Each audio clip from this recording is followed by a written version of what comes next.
No road is long with good company. No road is long with good kausap. Pag masarap ang kasama, masarap ang kausap, ang mahabang oras ay umiiksi. Ang mahirap na sitwasyon ay dumadali. Dito sa quarantine, maraming opportunities mag-usap. Pakikipag-usap is also a ministry. Therapy, pleasure. Kaya dapat tayo ay mabuting kausap. At yan ang pamagat ng ating pag-aaral ngayon para maging blessing tayo sa ating kapwa at tayo man ay mabless pagka ang mga tao ay masaya at natutuwa sa atin, ang mabuting kausap. Suriin natin ang ating sarili, ang ating mga kasama, kung paano tayo lahat pwede mag-improve. Because the room for improvement, sabi nga, is the biggest room in the world. Ang mabuting kausap, nakikinig. Good listener. Job 21:3, bear with me while I speak, and after I have spoken, mock on. Ito kasi si Job, maraming nangyaring hirap sa kanyang buhay, tapos yung mga kaibigan niyang dumating para siya damayan, ay actually sinisisi siya. At hindi siya makapagtapos ng kanyang sinasabi, sinisingitan, inuunahan siya para sabihin siya siguro may kasalanan kaya nagkaganyan-ganyan ang kanyang buhay. So sabi niya, bear with me while I speak, patapusin niyo muna ako, makinig muna kayo. Ecclesiastes 3:7, there's a time to be silent and a time to speak. Speech is silver, silence is gold. Kung mahalaga ang pagsasalita, madalas mas mahalaga ang pananahimik at pakikinig na mabuti. It is good to speak, but it is better to listen. Because when we listen, we learn. Lumalawak ang ating pananaw, lumalalim ang ating runong, at gumaganda ang ating behavior, maging ang ating pagkatao. Ang mabuting kausap, hindi sumisingit para pangunahan ang nagsasalita. Yung iba naman, nagsasalita ka pa, tatapusin na nila yung sentence mo for you. Meron ka sanang sasabihin na medyo may climax, may konting surprise, uunahan ka na agad nung mga nakakaalam na ng sagot o nung nakakaalam na sasabihin mo. May mga sumisingit para lang patunayang alam na niya ang sasabihin pa lang ng nagsasalita. Wala namang natutuwa sa ganong sumisingit eh. Kasi naiinis pa nga sa'yo yung siningitan mo at kuminsan napepreskuhan pa sa'yo yung mga nakikinig. Philippians 2:4, let each of you look not only to his own interests, look not only to his own itch to speak, but also to the interests of others to speak. In-apply natin sa speaking yung verse. Huwag lang yung gusto mo ang sundin mo. Huwag lang yung katinang yung dila. Huwag lang yung inip mo na tuloy you will finish the sentence that other people are trying to finish. Tuloy, ipipreempt natin ang gusto nilang sabihin, uunahan pa natin sila. No. Hindi yan quality ng masarap kausap. Ang mabuting kausap, hindi pasikat. Hindi yung lagi mo sinasapawan ang sinasabi ng kapwa, dinadaig, tinatalo. Bigyan mo na siya ng moment na siya yung maging star. Bigyan mo na siya ng kanyang 5 moments or 5 seconds of fame. Huwag agawin agad yung limelight sa kanya.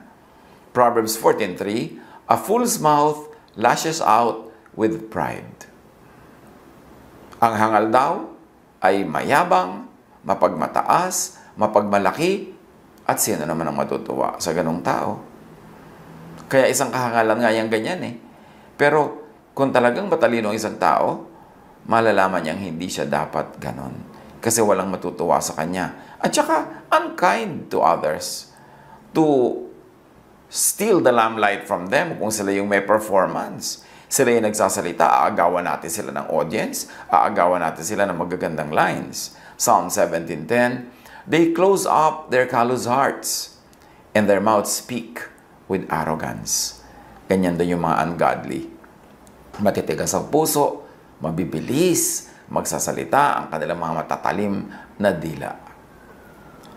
Ang mabuting kausap, hindi judgmental. Hindi yung sa facial expression mo pa lang, dinidiscourage mo na yung tao magpatuloy magsalita. o kaya nagpapakita tayo ng pagkagulat o pagkagalit to discourage them from speaking. O kaya binibigyan agad natin ng moral value yung sinasabi nila, kahit yung moral value na yun ay very personal lang to us at hindi naman siguro laging yun ang universal moral correctness. Na meron lang tayong bias about our morality, about our self-righteousness, at ini-impose natin yun sa iba. Tulad ng mga kaibigan ni Job. Ang daming nangyari sa buhay ni Job na napakahirap, pero yun ay pagsubok, hindi parusa dahil meron siyang maling ginawa. Pero yung mga kaibigan niya na dumating pa daw para makiramay, hindi nagtagal, naninisi na sa kanya. Ipinagpipilitan na nila na si Job siguro may kasalanan, kaya dumating sa kanya ang maraming hirap. Job 16:4, I also could speak like you, if you were in my place. I could make fine speeches against you and shake my head at you. Sabi ni Job, oo, siguro nga kung nagkapalit tayo ng lugar, ako rin magsasalita ng mga pangit na sinasabi nyo sa akin. Masasabi ko rin yun sa inyo kung nagkapalit tayo ng lugar. Pwede rin magpailing-iling pa ako sa parang kumbaga ay pagkainis o hindi paniniwala sa sinasabi ko, gawin nyo yan. Pwede ko rin gawin sa inyo yan. Kasi talaga namang napakahirap ng pinagdaanan.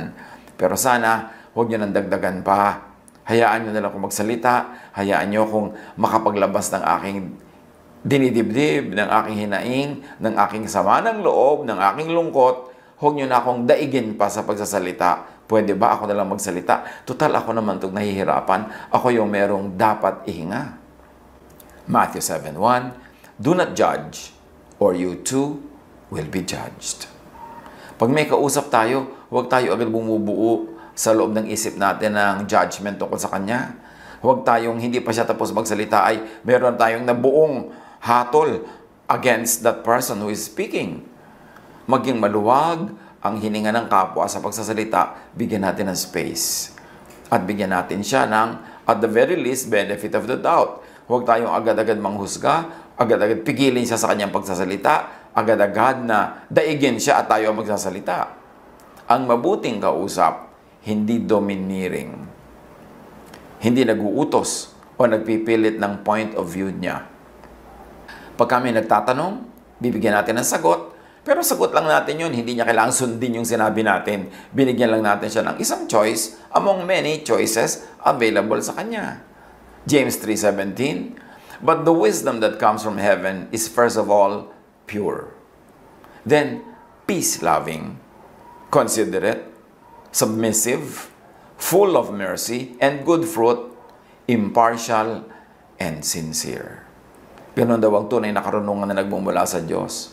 Dalisay, malinis, ang hinahanap ay katahimikan, hindi gulo, nagsasaalang-alang sa kapwa, hindi ipinagpipilitan ng sarili, mahabagin, maganda ang bunga, hindi biased, at ito ay matapat at malinis.